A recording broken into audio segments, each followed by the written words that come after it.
Querido amigo, hoje o nosso alvo é estudarmos os 8 primeiros versículos do capítulo 12 de Romanos. Você sabe que estamos entrando agora na última sessão, na última parte do esboço em que dividimos esta carta de Paulo aos Romanos. Essa última parte do esboço mostra a vida prática. Qual é o produto que Deus espera de nós? O produto é vidas entregues ao serviço de Deus. Muito bem. E exatamente por isso, em relação aos versículos 1 e 2, nós demos como título a esses versículos muitíssimos conhecidos, a entrega total. A entrega total. Portanto, meus irmãos, por causa da grande misericórdia divina, peço que vocês se ofereçam completamente a Deus como um sacrifício vivo, dedicado ao serviço e agradável a Ele. Esta é a verdadeira adoração que vocês devem oferecer a Deus. Não vivam como vivem as pessoas desse mundo, mas deixem que Deus os transforme por meio de uma completa mudança na mente de vocês. Assim vocês conhecerão a vontade de Deus, isso é, aquilo que é bom, perfeito e agradável a Ele. Essas são as palavras dos versículos 1 e 2, ditas de uma maneira diferente. Portanto, então, depois de ter mostrado a maneira pela qual o homem pode restabelecer a sua relação com Deus, e isso é através da justificação em Cristo pela fé, e depois de ter mostrado também o caminho da santificação a partir do capítulo 8, Paulo agora se ocupa na parte final desse livro com a parte prática da vida cristã. Paulo apresenta, pela maneira como está expondo, o modo pelo qual esse novo homem deve viver. Ele deve viver para a glória de Deus.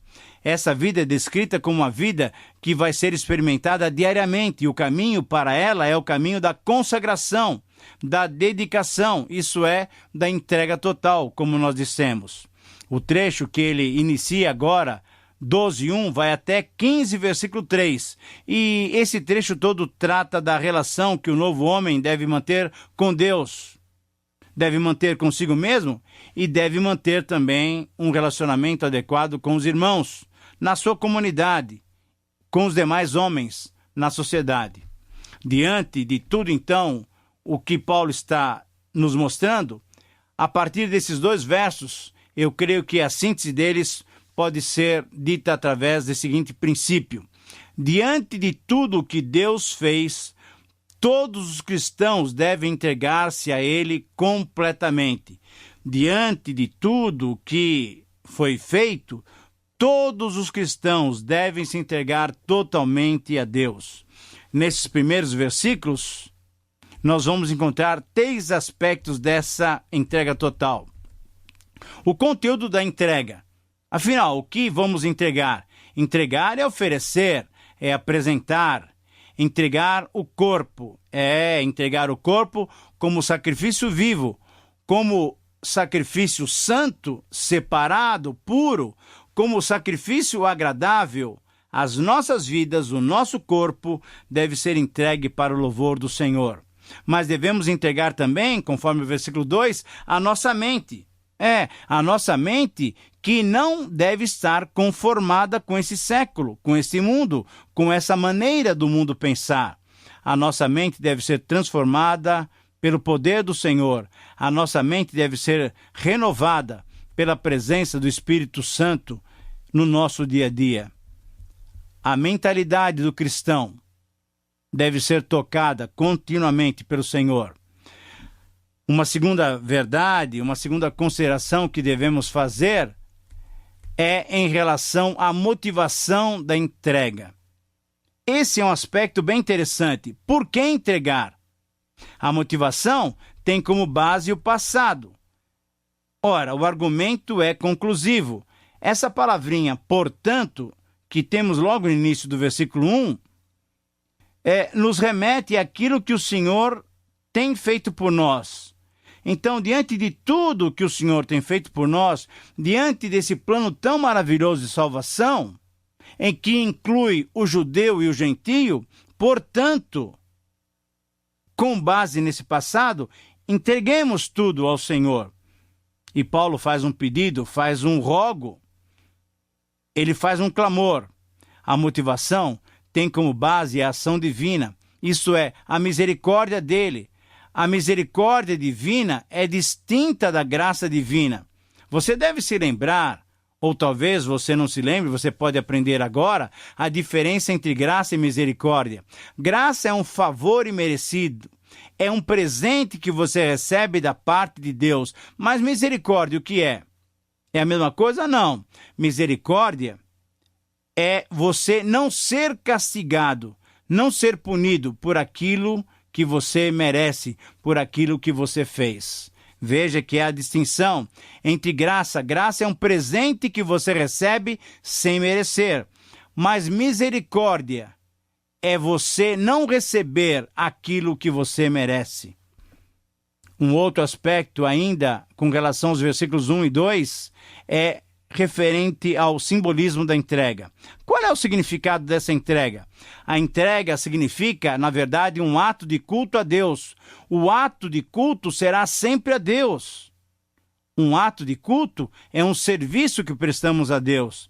E essa entrega deve ser uma entrega racional. Isso é, nada só emocional, nada só na base da experiência. Tem que ser inteligente. Envolve a nossa mente, envolve o nosso intelecto, a nossa lógica.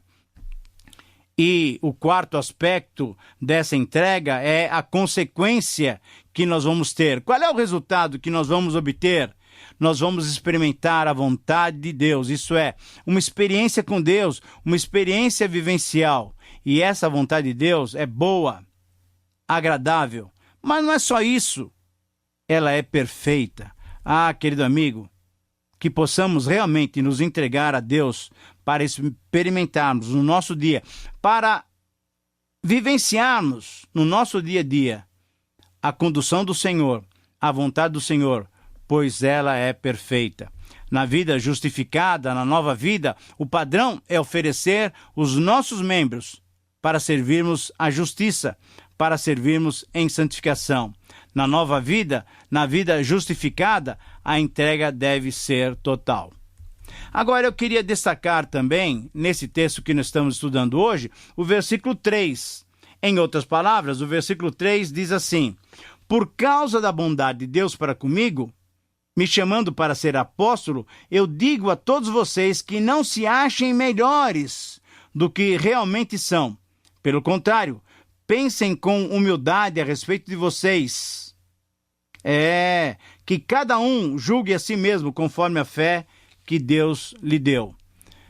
Eu quero sugerir, como título para o versículo 3, a seguinte frase: pensando equilibradamente a nosso respeito.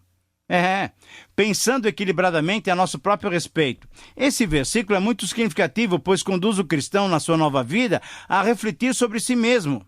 Com a mente transformada e renovada, não mais moldada pelo estilo secular de pensar, o cristão tem a possibilidade de discernir, de avaliar a si mesmo.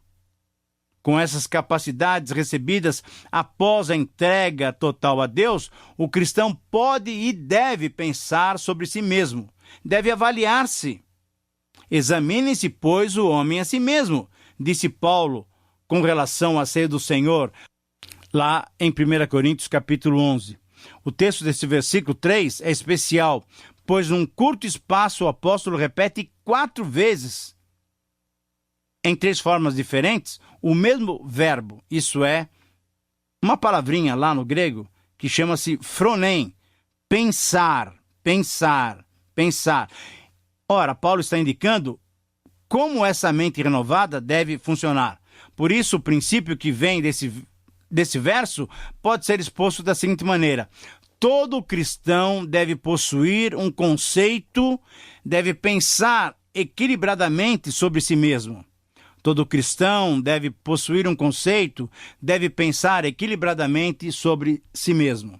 Encontramos então nesse versículo 4 verdades sobre esse conceito que nós devemos ter sobre nós mesmos. A primeira verdade refere-se à importância da autoavaliação. A autoimagem e a imago Dei são diferentes. A imago Dei é a imagem de Cristo em nós. E nós ainda sabemos que não estamos a essa altura, mas estamos caminhando, porque Deus nos predestinou para isso, conforme lemos lá em Romanos 8, 28 e 29. Deus quer que você reflita a imagem de Jesus Cristo na sua vida.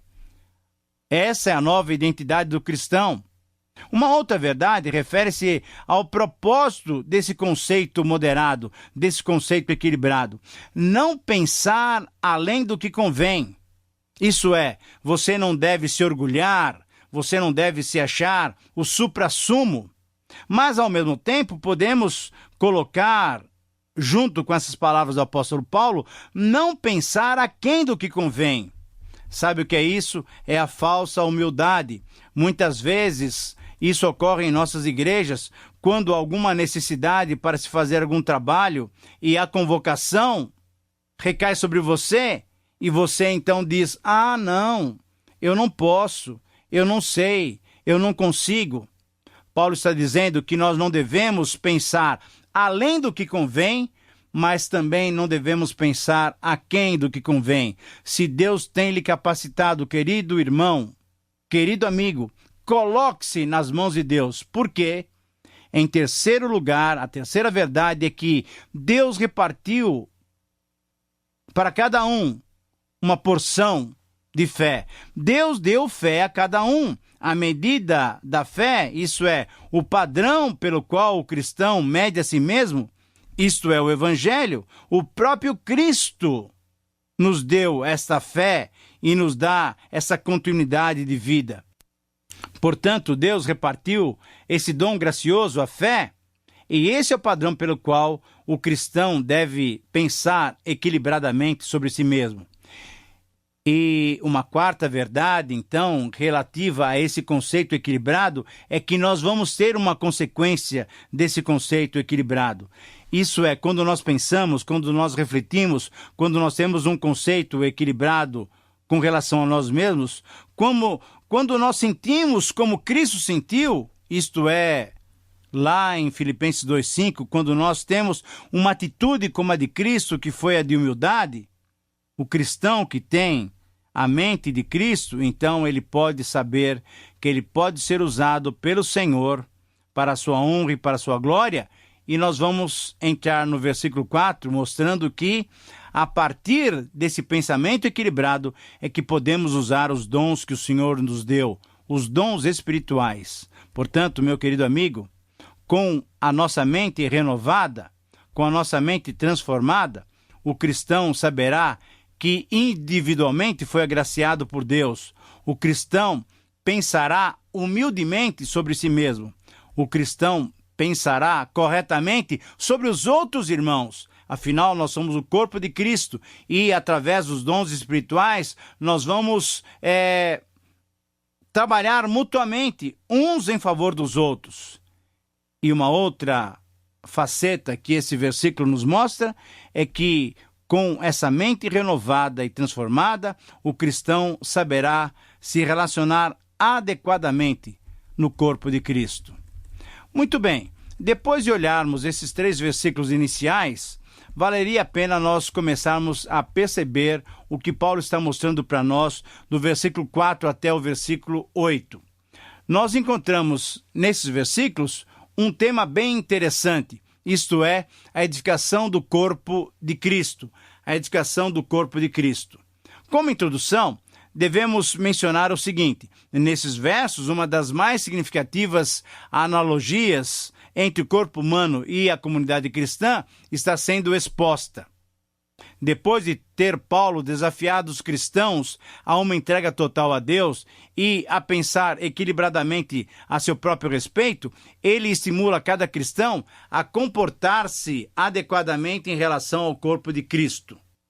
Sobre os dons, a palavra no grego é carismata. Devemos também ter uma correta compreensão, pois essa expressão significa uma uma dádiva, um presente, um dom, uma graça de Deus, uma doação livre e graciosa da parte de Deus para todo cristão.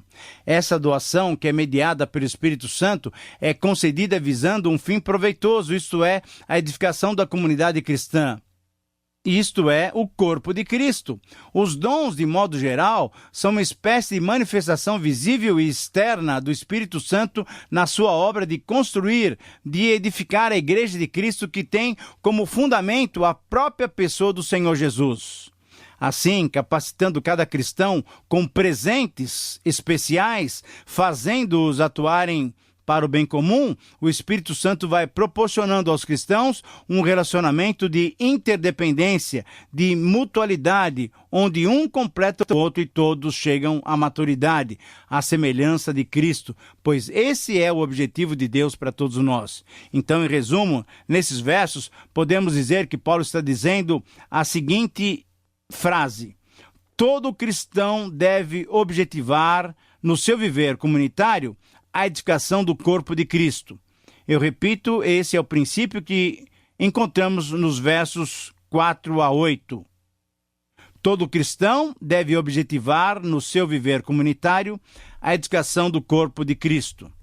Muito bem, e a partir daí nós encontramos várias afirmações importantes sobre a edificação do corpo de Cristo. Primeiramente, nós vamos encontrar uma afirmação que nos mostra o paradigma do corpo humano, versículo 4, em um só corpo. Ora, o corpo humano é constituído por muitos membros, e cada membro tem uma função. Assim também com relação a Cristo. Você, pensando no seu corpo humano, você pode pensar em alguns membros, em alguns órgãos. O coração tem uma função, o pulmão tem uma outra função, o rim tem uma função, isso é, não há órgãos no corpo humano que tenham a mesma função. Cada um tem uma função específica. Essa é a ilustração que Paulo usa. E no versículo 5, Paulo então faz a analogia do corpo de Cristo. A comunidade cristã é um só corpo em Cristo. Nós formamos um só corpo. O corpo de Cristo é constituído de muitos membros, conforme diz Paulo também em 1 Coríntios 12. Cada um é membro do outro, cada um é membro um do outro. Eu e você, se somos cristãos, se você é cristão, você também pertence ao mesmo corpo que eu, corpo de Cristo, e assim nós somos membros uns dos outros. Uma outra verdade que devemos aprender com relação ao corpo de Cristo, a essa edificação, é o estabelecimento dos dons espirituais. Versículo 6. Ora, se nós somos diversos membros, nós somos então pessoas que receberam diversas capacitações. Nós temos capacitações diferentes, e essas capacitações são os dons espirituais. Os dons são diversos. Se você quiser anotar aí rapidamente, anote, as listas dos dons aparecem em Romanos, em 1 Coríntios 12 e Efésios capítulo 4. Em 1 Pedro 4, 10 e 11, eles são divididos em dons de fala e dons de serviço. Os dons são doados, a fonte dos dons é a Trindade. Deus é Pai e Ele doa esses dons aqui de Romanos. Deus é o Filho e doa os dons que aparecem em Efésios. E Deus, o Espírito Santo, doa os dons que aparecem em 1 Coríntios. Os dons são segundo a sua graça, isso é, a graça de Deus. O significado de dons é muito importante. São capacitações doadas, portanto, impedem o orgulho e a inveja. Um outro aspecto que devemos considerar é o desenvolvimento desses dons espirituais, versículos 6 a 8. A variedade e a maneira específica de desenvolvê-las, Paulo destaca claramente. Veja que Paulo mudou completamente o assunto do capítulo 11 para o capítulo 12 agora.